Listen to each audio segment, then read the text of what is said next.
And welcome to the second of our Lent talks, Lent 2020 from St Saviour's, St Albans. Last week we talked about Dover Beach by Matthew Arnold, and last night in the group discussion we read and discussed 3 poems by Thomas Hardy. Slightly later, of course, than Matthew Arnold, but dealing with the same 19th century angst. But Hardy, of course, came into the 20th century and actually wrote a poem about Einstein and was interested in Einstein's idea. We didn't look at that poem last night, but I do recommend that poem too. It's called A Carol. But the poems we read last night started with a poem called A Drizzling Easter Morning, which was written about 1907, though Hardy revised his poems several times, and it's possible that he wrote it earlier, and the 1907 is rather late, but we won't know until we've done a thorough investigation of his notes. And as Hardy wrote 800 odd poems in his lifetime, it's quite difficult to become a scholar on something, a corpus so large. So I don't pretend to be a scholar on that scale. I certainly haven't read all 837 of them.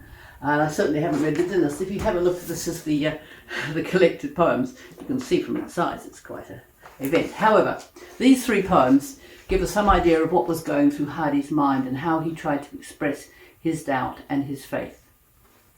Drizzling Easter Morning. And is he risen? Well, be it so.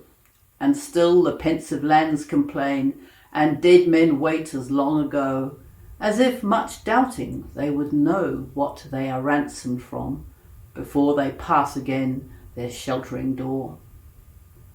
I stand amid them in the rain, while blusters vex the yew and vane, and on the road the weary wain plods forward, laden heavily, and toilers with their aches are fain for endless rest, though risen is he.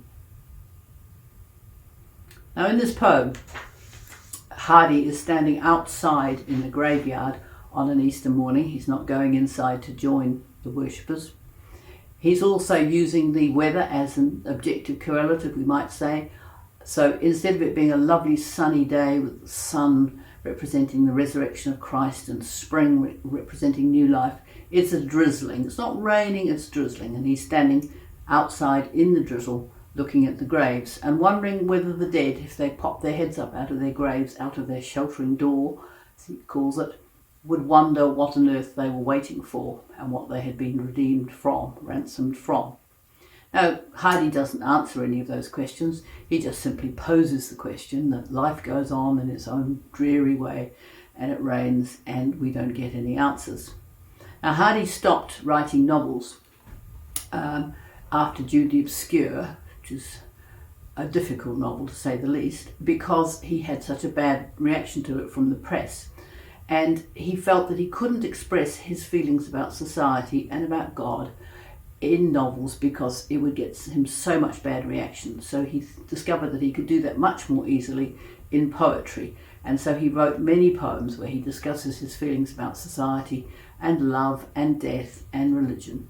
And he can do this under the radar of the terrible Victorian press, which is just as bad in its own way as our modern day press. So in this poem, he's asking the question, is there a resurrection? And if so, what is it like? And how can we hope for it? So we discussed this in our group, and we all came to the conclusion that we all have a resurrection hope at the core of our belief because it is so fundamental to our religion. We don't understand what it means, and we have a very mixed views as to what the afterlife is like. But there was a strong consensus among our little group that although we've not experienced much in the way of exposure to the afterlife, though some people have had some strange and interesting experiences, that it is so core to our faith and that we can't possibly understand what the resurrected life is like. And we differentiated between the second coming, of course, and the resurrected life, the afterlife where the souls persist after death. These two things are intimately linked but actually distinct. But we feel that the dead do persist, that the person persists, and the difficulty, of course, is deciding what that person is because a person changes so much over their lifetime. But we felt that the person has a core soul, and that's the thing that will persist. and that is the substance of our faith and must remain the substance of our faith. So that's our answer to Hardy, that we too would stand in the rain and wonder, but we would wonder with faith and hope in our hearts. Now Hardy didn't stop there. He went on to explore this subject for the rest of his life. And he wrote another poem called The Darkling Thrush, which is possibly his most famous poem, and rightly so. It is quite wonderful, and it is thought by some scholars that the Darkling Thrush of the title refers in fact to Dover Beach of Matthew Arnold, which we read last week, where we have the Darkling Plain. And it probably is the case because it's such an unusual word. It's highly unlikely that he wouldn't have known the resonance. As indeed, when we get to verse 3, when it refers to evensong, it's quite clear that Hardy, being Hardy and being brought up in the church, would have known perfectly well that evensong was a term of religious observance, not just any old word. So this is the Darkling Thrush. I leant upon a coppice gate when frost was spectre grey, and winter's dregs made desolate the weakening eye of day. The tangled bine stems scored the sky like strings of broken lyres, and all mankind that haunted nigh had sought their household fires. The land's sharp features seemed to be the century's corpse out Lent, his crypt the cloudy canopy, the wind his death lament. The ancient pulse of germ and birth was shrunken hard and dry, and every spirit upon earth seemed fervorless as I. At once a voice arose among the bleak twigs overhead in a full-hearted evensong of joy illimited. An aged thrush, frail, gaunt and small, in blast-beruffled plume, had chosen thus to fling his soul upon the growing gloom. So little cause for carolings of such ecstatic sound was written on terrestrial things afar or nigh around, that I could think there trembled through his happy good-night air some blessed hope whereof he knew, and I was unaware. Now this poem was written in December 1900, so when Hardy talks about the century's corpse and the death lament, he's talking about the end of the century and the feeling that everything has died. It's December, it's the end of an era, it's the end almost of creation in one sense, because he feels that everything has stopped growing, that you've got the ancient pulse of germ and birth was shrunken hard and dry, everything has stopped procreating and creating. And everything seems to be depressed, fervorless, as he is. And in this dark and dreary, dead landscape, the thrush, the aged thrush, still continues to sing. And it has this lovely word, illimited, joy illimited, which is a word that Hardy invented for this particular space. And it's a beautiful word. And you know exactly what it means, even though it's a new word to us.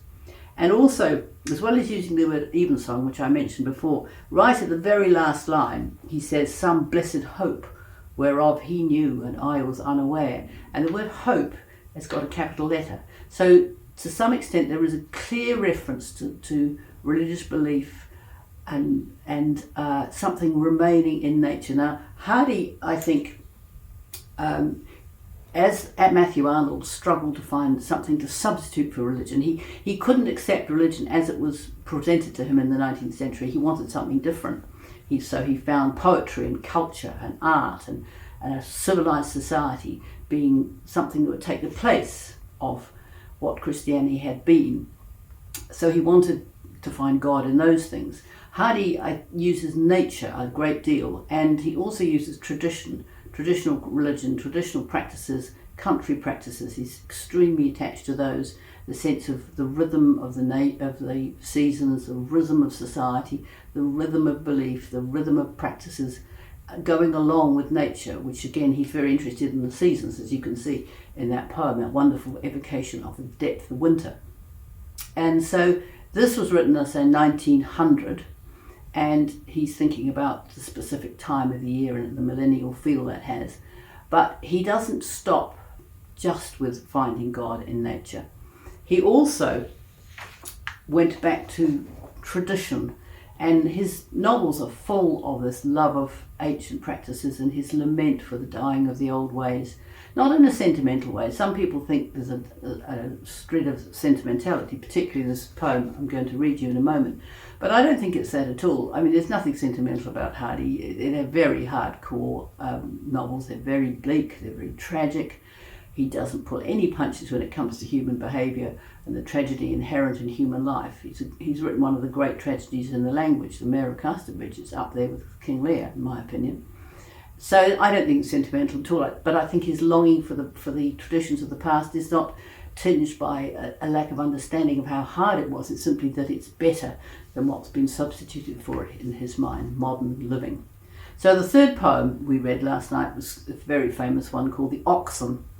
And we talked about ancient traditions and how much we loved them and how we still invest them with our faith and our hope and love, which of course overrides everything and underpins everything. This is The Oxen.